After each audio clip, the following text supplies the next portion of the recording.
My dear friends, जैसे हम last classes में डिस्कस कर चुके हैं कि हमारी वीडियोस के अंदर आपको जो कंटेंट्स मिलने वाला है वो बिल्कुल डिफरेंट होगा, क्योंकि वो कंटेंट्स ऐसा नहीं है इसको आपको लर्न करना है, क्रैम करनी होगी। आपको जस्ट समझना है कंसेप्ट क्या दिया गया है। क्योंकि अगर आप किसी वीडियो को देखते हैं तो उसके थंबनेल पर मेंशन होता है 500 सेंटेंसेस याद कीजिए, 1000 सेंटेंसेस याद कीजिए, 200 सेंटेंसेस याद कीजिए। याद नहीं करना है, सेंटेंसेस मीन्स इंग्लिश के सेंटेंसेस को बनाना है, क्रिएट करना है, मेक करना है। तो चलिए let's see the first concept, how to make sentences and how to speak English fluently without learning और cramming. Let's see the first point is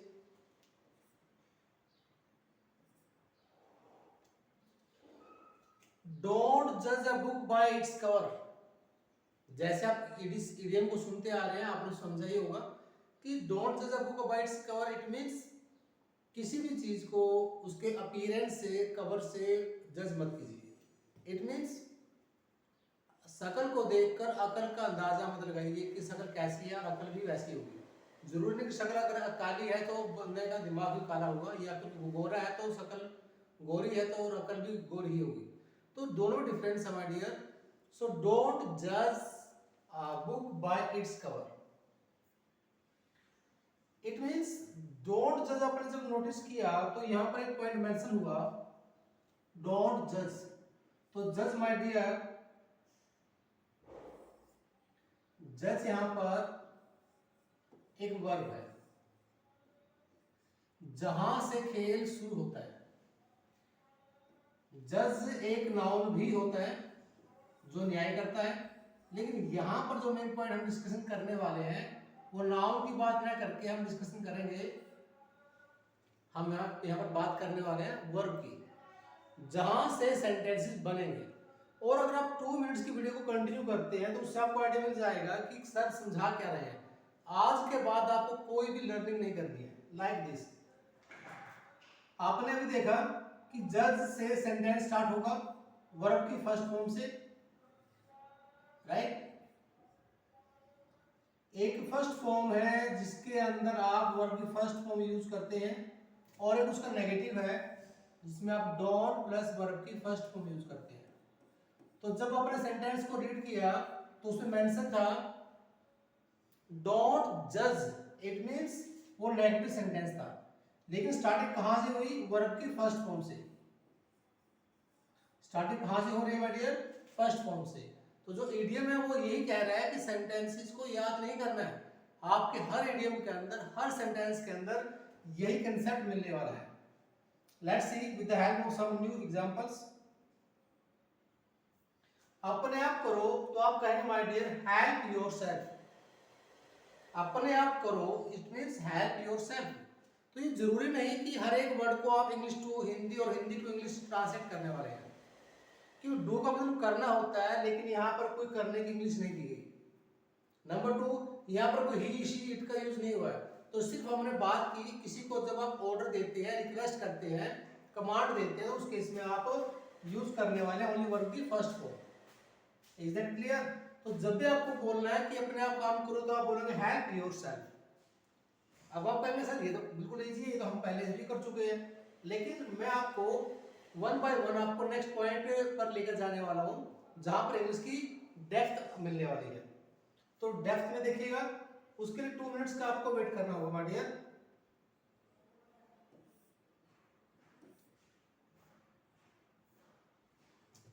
just a minute, I think something is wrong here.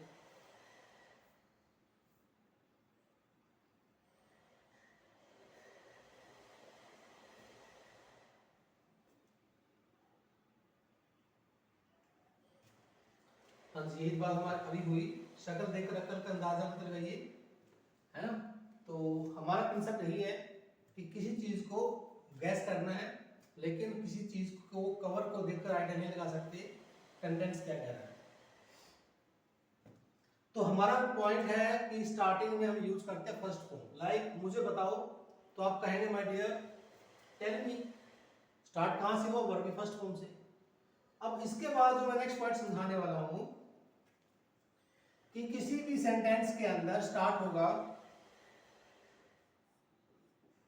किसी भी sentence की starting होगी verb की first form से।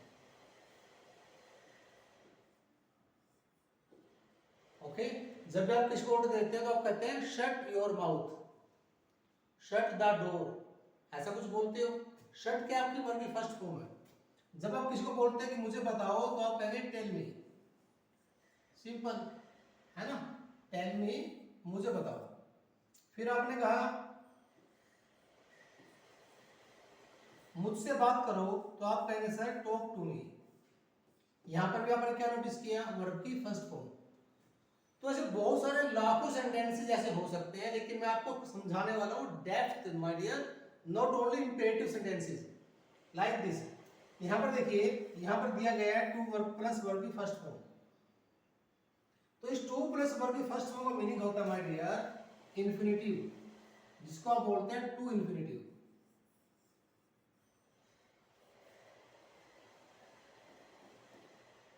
और to infinitive का meaning होता है माय डियर पर्पस। पर्पस का मीनिंग आप समझते होंगे कि किसी भी चीज का एक उद्देश्य होता है, हर चीज का एक लक्ष्य है। कोई भी चीज ऐसी नहीं है जिसका उद्देश्य ना हो। Like for the example you can see a pen in my hand, है ना। So what is the purpose of this pen. तो आप क्या कहेंगे सर, इसका पर्पस लिखना है। तो इट मीन्स टू राइट, आपने बोला कि इसका पर्पस कैसा, पेन का पर्पस है लिखना। तो आप कहेंगे sir I have a pen to write, बन गया। ये सेंटेंस सिंपल था, I have a pen, you have a pen, लेकिन हमने सेंटेंस को थोड़ा सा आगे बढ़ाया, एक्सटेंड करते हुए समझाने की कोशिश की कि वहां पर आपको ऐड करना है टू इंफिनिटिव। और टू इंफिनिटिव का मीनिंग है पर्पस, और पर्पस को हिंदी में बोलते हैं उद्देश्य, और उद्देश्य को राइट किया जाएगा टू प्लस वर्ब की फर्स्ट फॉर्म से। फॉर एग्जाम्पल यहीं पर आ जाइए वापस, यहां पर लिखा है व्हाट टू डू, क्या करूं। जब आपको बोले क्या करो तो आप क्या कहेंगे, व्हाट टू डू, राइट। आपने कहा कहां रखूं, आप कहना चाहते हैं माय डियर कहां रखूं। इसमें आप किसी सब्जेक्ट के बारे में बात नहीं कर रहे हैं, तो आप क्या कहेंगे माय डियर, यहां पर where to place, where to place, कहां पर रखूं। क्योंकि यहां पर प्लेस एज ए नाउन नहीं है, यहां पर एज ए वर्ब है। प्लेस का मतलब रखना है, जबकि एज ए नाउन प्लेस का मीनिंग होता है स्थान। वेयर टू प्लेस, कहां रखूं, कब रखूं, व्हेन टू प्लेस। बहुत सारे सेंटेंसेस ऐसे बन सकते हैं, लेकिन मैं आपको धीरे धीरे पॉइंट समझाने वाला हूं। मेन कंसेप्ट आपका वर्ब की first form plus infinitive. What to do next, आगे क्या करूं। तो छोटे छोटे सेंटेंसेस के बाद एक बड़ा सेंटेंस बन रहा है, जिसमें आप देख पा रहे हैं क्या कह रहे हैं वो, टेल मी, फिर उसने कहा व्हाट टू डू, क्या करो, फिर उसने कहा व्हाट टू डू नेक्स्ट, और लास्ट में पॉइंट आपके पास आ गया tell me what to do next. अब दोनों को आपने कंबाइन कर दिया। टेल मी आपका इंपेरेटिव सेंटेंस है, वर्ब की फर्स्ट फॉर्म है, ऑर्डर है। लेकिन जब आप टू इंफिनिटी की बात कर रहे हैं तो वहां पर कहा जा रहा है कि मुझे बताओ, लेकिन करना क्या है, बताने का उद्देश्य क्या है। तो आप कहेंगे sir tell me what to do now, tell me where to place now, अब मुझे बताओ कहां रखूं। Tell me why to do it, इसे क्यों करूं। Tell me how to solve the sum को सॉल्व कैसे करूं। तो ये सारे पॉइंट्स टेल मी और टू प्लस वर्ब की फर्स्ट फॉर्म से कनेक्टेड है। लेट्स सी,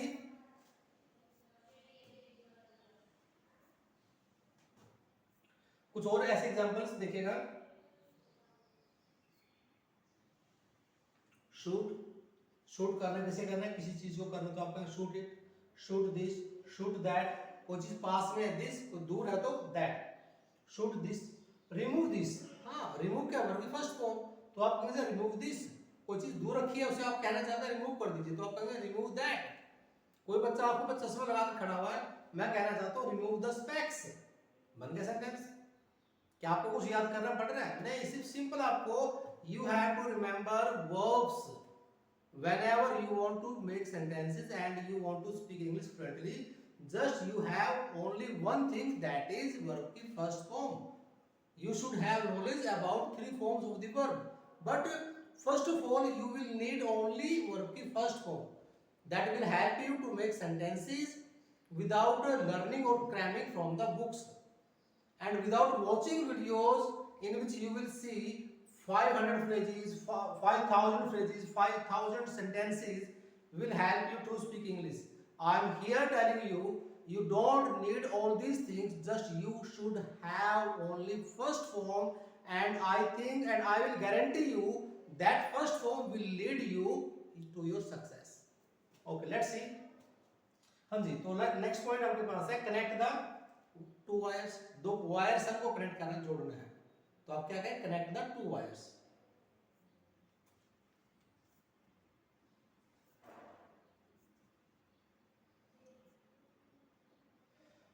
तो इसके बाद हमारा पॉइंट वही है, be quiet. Be means verb की first form, as you can see here be दिया गया है, वर्ब की फर्स्ट फॉर्म दी गई है.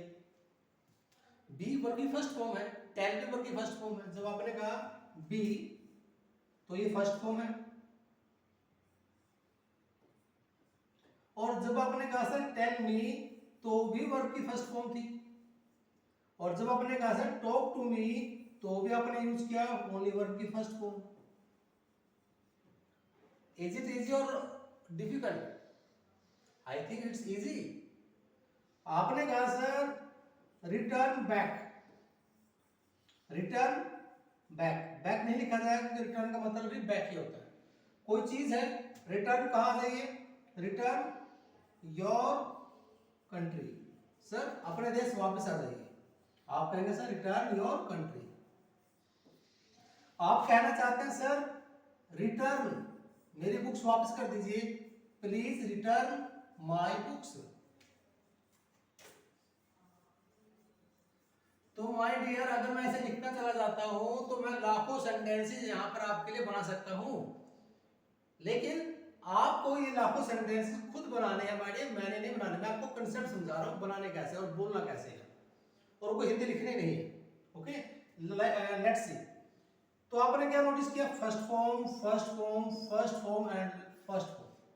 चाहे वो वर्ब की फर्स्ट फॉर्म बी हो और चाहे वो वर्ब की फर्स्ट फॉर्म रिटर्न हो या फिर टेल. इजी. कंटिन्यू. तो आई थिंक समझ में आ रहा है आपको, है ना. तो इसी पॉइंट को हम कंटिन्यू कर रहे हैं, और देखिए सर आपको कहां पर लेकर जाने वाले हैं. तो बी के बाद एडजेक्टिव वर्ड यूज हुआ है, be quiet, be careful, be fortunate, be eager. इन सब का मीनिंग आप जानते हैं, और नहीं जानते तो गूगल की हेल्प से मीनिंग समझ भी सकते हो. और in the next slide I will help you to understand the meaning of these words. Okay, just यहाँ पर ये देखिए, बी के बाद यूज हुआ है वर्ब की फर्स्ट फॉर्म, और बी के बाद यूज हुआ है adjective. B careful, be ashamed, be happy, be certain, be glad. Certain का मीनिंग होता है पक्का, निश्चित होना. बी कंटेंट, संतुष्ट होना. बी सेटिस्फाइड, संतुष्ट होना. बी प्राउड, और be determined. Be determined means पक्के इरादे वाला बनिए. लेकिन आप ये नहीं कहेंगे सर बी सैड, आप कहेंगे सर डोंट बी सैड, क्योंकि ये पॉजिटिव है, तो नेगेटिव में क्या बनेगा, डोंट बी सैड. तो नेगेटिव आपको जस्ट यूज करना है डोंट प्लस वर्ब की फर्स्ट फॉर्म. तो my dear, you will need only one thing, that is only verb की first form. After that you will not anything. See, let's say anything. So next point is here, be fortunate, be lucky. Next point is you can see शर्मिंदा होना, right? इसे हम कैसे discuss करेंगे. अब concept क्या कह रहा है, हिंदी दी गई है, हिंदी सिर्फ दी गई है आपको समझाने के लिए, हिंदी को लर्न नहीं करना. तो शर्मिंदा होने की इंग्लिश क्या हुई, be ashamed, right, be ashamed. लेकिन अब सेंटेंसेस में लेकर चलना है आपको कि बी अशेम्ड सिंपल है, बच्चा बच्चा जानता है, लेकिन the problem when you face that is related to your sentences is about extending your sentences, how to extend sentences, how to make English sentences like native English speakers. They don't think in Hindi or translation, they just think and make sentences in their native English. They just speak but we only know the contents, we learn the contents, we cram the contents, and after the end of the year we will get certificate from the school or college and feel proud to get the certificate, है ना। लेकिन उसके बाद problem क्या आती है? The problem is that we can't speak English. I know English, he knows English, we know English, but we can't English, we can't speak English, we can't write English, we can't write any word in English. So what is problem? Problem is that in the sentences. So first समझिए, मैं अपनी गलती पर बहुत शर्मिंदा हूं, तो मैंने इसी का यूज कर रहा है, बी अशेम्ड का, है ना। अशेम्ड का मीनिंग हो गया एडजेक्टिव और शर्मिंदा होना, और बी मतलब कि वर्ब की फर्स्ट फॉर्म। ऑलवेज किसी भी सेंटेंस में आप यूज करोगे वर्ब यूज होगी, विदाउट वर्ब नो सेंटेंस। तो मैंने क्या किया माय डियर, मैंने दो पॉइंट को जोड़ दिया। मैंने कहा I am extremely ashamed on my mistake. अभी मैं टू इन्फिनिटी पर आया नहीं हूं, इसके बाद टू इन्फिनिटी पर आने वाला हूं। मैं सिर्फ सिंपल एक यूज कर रहा हूं, आई एम एक्सट्रीमली अशेम्ड, मुझे शर्मिंदा, मैं शर्मिंदा फील कर रहा हूं किस पर? ऑन माय मिस्टेक और ब्लंडर। मिस्टेक और ब्लंडर, ब्लंडर मींस बड़ी मिस्टेक है।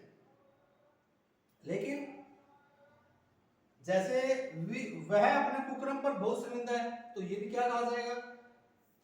ही is ashamed on his misdeed. Misdeed होता है बुरा काम करना। He is really ashamed on misdeed.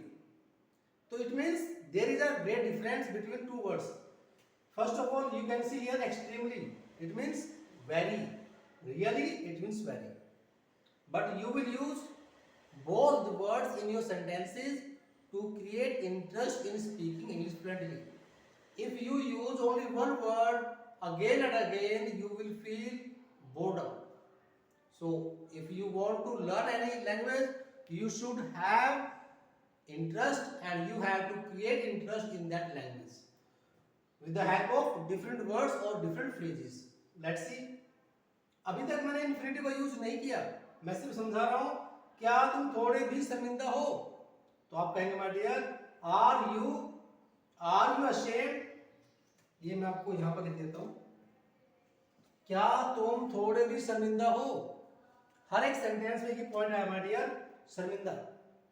तो मैं समझा रहा हूं, क्या तुम थोड़े भी शर्मिंदा हो? इसकी इंग्लिश क्या होगी? Are you ashamed?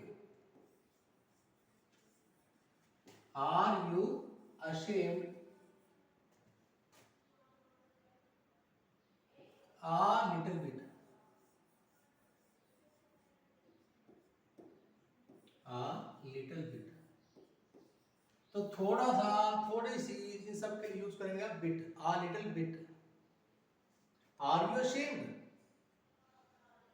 Next point हम डिस्कस करने वाले हैं माय डियर, जो हम आपकी गहराई, इंग्लिश की गहराई दिखाने वाले हैं। देखिए गहराई की बात, टू इन्फिनिटिव क्या होगा, कैसे यूज किया जाएगा।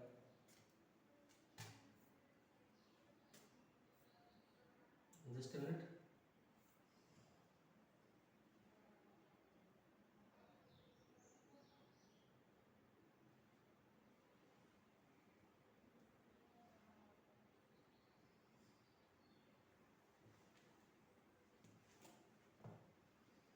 मुझे झूठ बोलने में शर्म आती है। झूठ बोलने की इंग्लिश होती है my dear tell a lie. Tell a lie झूठ बोलना। और बी एडजेक्टिव मैंने आपको भी समझाया। मुझे झूठ बोलने में शर्म आती है, तो सेंटेंस क्या बना? I feel ashamed to tell a lie. I feel ashamed to tell a lie. तो मैं आपको बता रहा हूँ एक एक सेंटेंसेस को, फ्रेज को यूज बार बार अलग अलग डिफरेंट वे में, डिफरेंट फ्रेज में कैसे करना है। मैं झूठ बोलकर शर्मिंदा हूं। अब बंदा दो तरीके से शर्मिंदा हो सकता है कि मैं झूठ बोलकर शर्मिंदा हूं या झूठ बोलने में शर्मिंदा हूं। मीन्स मुझे झूठ बोलना है इसीलिए मुझे शर्मिंदा फील हो रही है, शर्म आ रही है, या फिर मुझे झूठ मैंने बोल दिया और झूठ बोलने के बाद मुझे शर्म आ रही है। तो यहाँ पे थोड़ा कंसेप्ट समझिए। जब आप यूज करते हैं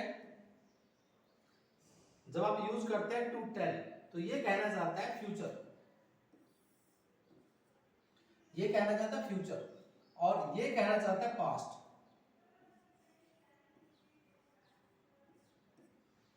ये कह रहे हैं कि मैं शर्मिंदा फील करता हूं जब भी मुझे झूठ बोलना होता है। झूठ बोलना होता है, इट मींस झूठ उसने अभी तक बोला नहीं है। और I am ashamed telling a lie, मुझे झूठ बोलकर शर्म आती है। झूठ बोल चुका है और शर्मिंदगी फील होती है अब। इट मींस फ्यूचर की बात कर रहे हैं, अभी तक झूठ बोला नहीं है और उसको पहली लज्जा आ रही है। और यहां पर कहा जा रहा है कि झूठ बोलकर उसे शर्मिंदा फील हो रहा है। तो दोनों में थोड़ा सा डिफरेंस है, ये पॉइंट साथ साथ समझिए।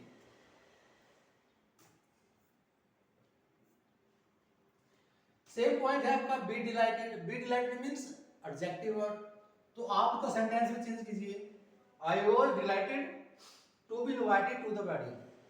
मैं बहुत खुश हूं कि कैप्टन संजीव कुमार ने मुझे शादी में इनवाइट किया। हमारे स्टूडेंट रहे हैं कैप्टन संजीव कुमार, अक्सर मेरी उनसे व्हाट्सएप पे बात होती रहती है, चैटिंग होती रहती है। तो वो इतने जेनरस पर्सन है, इतने काइंड पर्सन है, इतने टीचर्स के प्रति डेडिकेशन उन लोगों का, उन आर्मी एयरफोर्स वालों का होता है। तो वो पर्सन मुझे इनवाइट करते हैं शादी में, तो मैं क्या फील करूंगा? मैं फील करूंगा I am delighted to be invited to the wedding.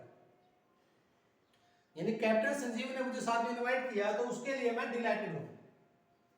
अगर मैं पास्ट में बात करता हूं तो मुझे लिखना होगा I was delighted to be invited to the wedding. Clear हुआ? तो यहां पर भी सेम वही पॉइंट दिया गया है my dear, to plus verb की फर्स्ट फॉर्म।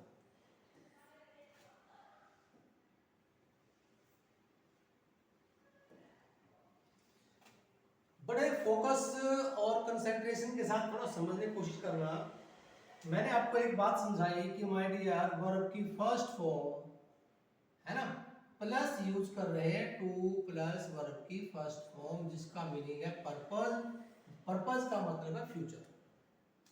इसी के अंदर थोड़ी सी एग्जांपल की हेल्प से मैंने समझाया कि वर्ब की फर्स्ट फॉर्म प्लस आईएनजी, जिसका काम होता है पास्ट एक्शन,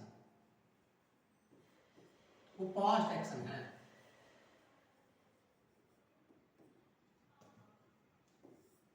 दोनों में थोड़ा डिफरेंस है, दोनों में यही कंडीशन यूज होगी और बाद में ये कंडीशन चेंज हो सकती है। अगर वो एक्शन पहले का है तो आईएनजी, अगर वो एक्शन अभी होने वाला है तो टू प्लस वर्ब की फर्स्ट फॉर्म। तो यहां पर यूज हुआ डिलाइटेड, ये बी प्लस एडजेक्टिव है। लेकिन यहां पर आप नोटिस करें टू बी, तो टू बी क्या कह रहा है?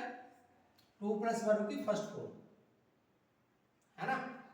ये काम पास्ट में हुआ, ये प्रेजेंट में हुआ, और ये काम अभी हुआ, शादी अभी हुई नहीं है, लेकिन शादी के लिए उसने इनवाइट आपको कर लिया है और इसीलिए मैं खुश हूं। तो मैं कहना चाह रहा हूं प्रेजेंट के अंदर मैं कहूंगा I am delighted to be invited to the wedding. मैं लिख देता हूं यहां पर I am delighted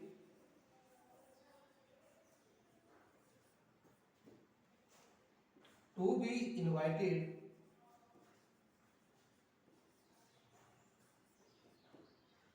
to the wedding.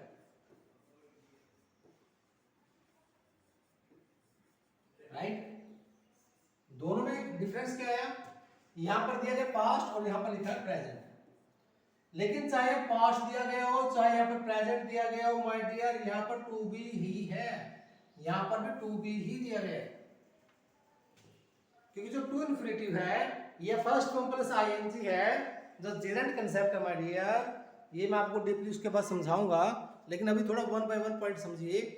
दोनों में यानी कि जेरेंट आईएनजी और to plus first form to infinitive, इस पर कभी भी इफेक्ट नहीं पड़ता है आपके प्रेजेंट, पास्ट और फ्यूचर का। ओके? कैसे? Just a minute.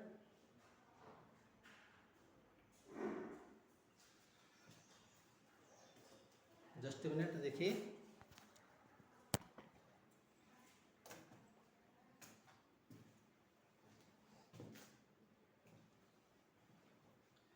अगर आपने यूज किया आई वॉज डिलाइटेड तो भी टू भी इनवाइटेड है, और अगर आपने कहा आई एम डिलाइटेड तो भी टू प्लस फर्स्ट फॉर्म है, इस पर कोई इफेक्ट नहीं होगा। नेक्स्ट बी ग्लैड खुश होना। तो for example I would be glad to help out, यानी कि आपको हेल्प करके मुझे बड़ी खुशी मिलेगी। बी हेजिटेंट, कोई पर्सन है जो किसी चीज को बोलने में हेजिटेंट हो जाता है, हिचकिचाहट फील करता है। Sanjeev was hesitant to say anything, या Sanjeev is hesitant to say anything, Sanjeev कुछ भी कहने में हिचकिचाता है। तो प्रेजेंट में इज और पास्ट में वाज, दोनों में हेजिटेंट है, तो बी प्लस एडजेक्टिव और उसके बाद क्या हुआ टू प्लस वर्ब की फर्स्ट फॉर्म टू इन्फिनिटिव, यानी हिचकिचाता किसमें, कोई काम करने में, कोई बात कहने में, तो कहना means to plus first form to infinitive. लेकिन जैसे यहाँ पर देखो मुझे खुशी होगी आपको हेल्प करने में, तो टू हेल्प आउट, तो टू हेल्प क्या कह रहा है कि फ्यूचर में, अभी हेल्प हुई नहीं है, करेगा, तो हेल्प करने में मुझे बड़ी खुशी मिलेगी। तो दोनों सेंटेंसेस कह रहे हैं माय डियर ये काम अभी हुआ नहीं है, ये काम अभी नहीं हुआ, लेकिन ये एक्शन पास्ट में था, चाहे पास्ट में चाहे प्रेजेंट में हो, यहां पर कोई डिफरेंस नहीं होगा। फॉर एग्जांपल बी लाइकली, तो आप कहेंगे I am likely to make you happy at any time, यानी कि मैं तुम्हें कभी भी खुश कर सकता हूं। I am likely to make, तो एम लाइकली यानी कि बी प्लस एडजेक्टिव, और to make it means to plus first form to infinitive, जो काम अभी हुआ नहीं है, यानी कि मेरे पास पूरी पॉसिबिलिटी है कि मैं आने वाले टाइम में आपको कभी भी खुश कर सकता हूं। टू टेक अ सीट, तो आप कहेंगे my dear request do take a, आप ये कह सकते हो प्लीज टेक अ सीट, आप ये भी कह सकते हो do take a seat, both sentences will be correct. Forgive me, I didn't mean to offend you. Apology हो रही है, माफी मांगी जा रही है, कहा जा रहा है मुझे माफ करना, मैं मेरा मकसद तुम्हें नाराज करना, परेशान करना नहीं था। I didn't mean to offend you. Offend means किसी को परेशान करना। तो अब ये भी कह सकते हैं do forgive me, ये प्लीज मुझे माफ करना, I didn't mean to offend you. Have a good trip, जब भी आप किसी पर्सन को कहीं भेजते हो तो आप बोलते हैं हैव अ गुड ट्रिप, यानी कि आप होप करते हैं, आप उम्मीद करते हैं कि उसकी लाइफ अच्छी चले, उसको अच्छी सक्सेस मिले, उसकी यात्रा अच्छी हो, मंगलमय हो, तो आप कहेंगे हैव मींस वर्ब की फर्स्ट फॉर्म, खेल सारा वर्ब की फर्स्ट फॉर्म पर ही है।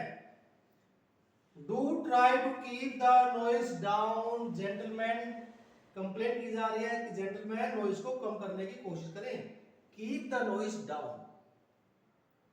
जैसे अभी ऊपर मशीन चलाई जा रही है तो उनको हम ये कह सकते हैं please keep noise down ladies, या फिर थोड़ा आप उसमें ऐड कर सकते हो रिक्वेस्ट के लिए, आप कह सकते हो do try to keep the noise down, do try to keep the noise down, कोशिश करो नॉइज को कम करने की।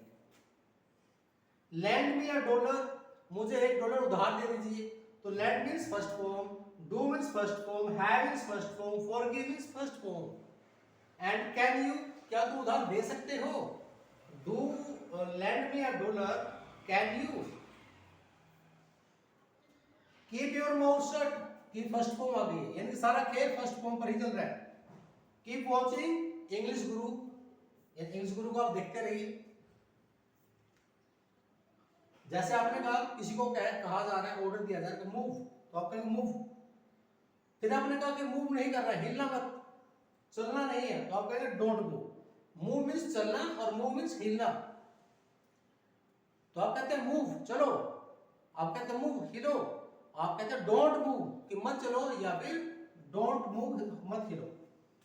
किसी को आपने बोला किसी को भी कि कोई भी हिलेगा नहीं, कोई भी वॉक नहीं करेगा, कोई भी मूव नहीं करेगा, तो आप बोलेंगे नोबडी मूव, या कोमा यूज होगा nobody move. Please don't forget your belongings, अपना सामान मत भूलना, तो फॉरगेट आपकी फर्स्ट फॉर्म है माय डियर, साथ में यूज हुआ डोंट, तो don't forget your belongings. Please forget bad time, तो जो बुरा समय उसको भूल जाओ। तो यहाँ पर क्या पॉजिटिव और यहाँ पर नेगेटिव। तो दोनों पॉइंट आपको क्लियर करने हैं कि दोनों के अंदर फर्स्ट फॉर्म दी गई है और नेगेटिव में सिर्फ आपको ऐड करना है डोंट। रिलैक्स एवरीबॉडी, हर किसी को बोलते हैं रिलैक्स एवरीबॉडी या फिर एवरीबॉडी रिलैक्स, बड़ा एंजॉय फील करते हुए।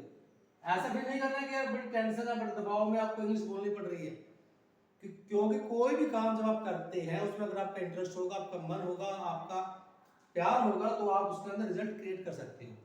Don't relax until you gain your destination, जब तक तुम्हें अपनी मंजिल नहीं मिलती तब तक लगे रहो। डोंट रिलैक्स, आराम मत करो।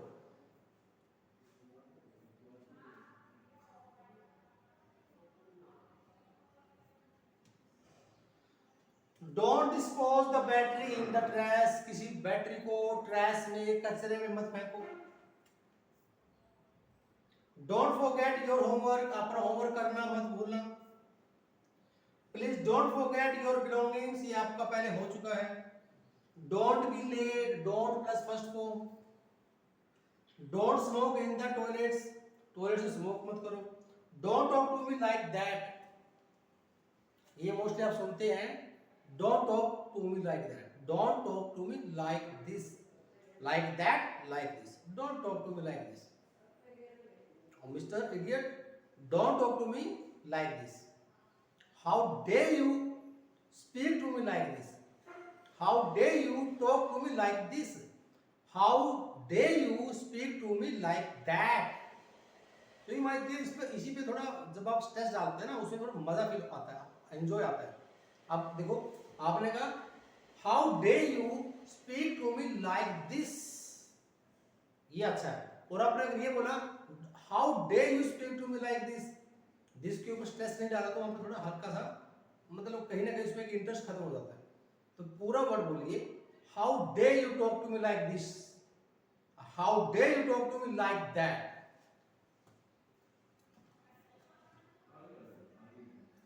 Please put it on the table. तो ये सारा कंसेप्ट हम आगे डिस्कस करेंगे माय डियर। तो till then enjoy the video and share, subscribe and don't forget comment in the comment box.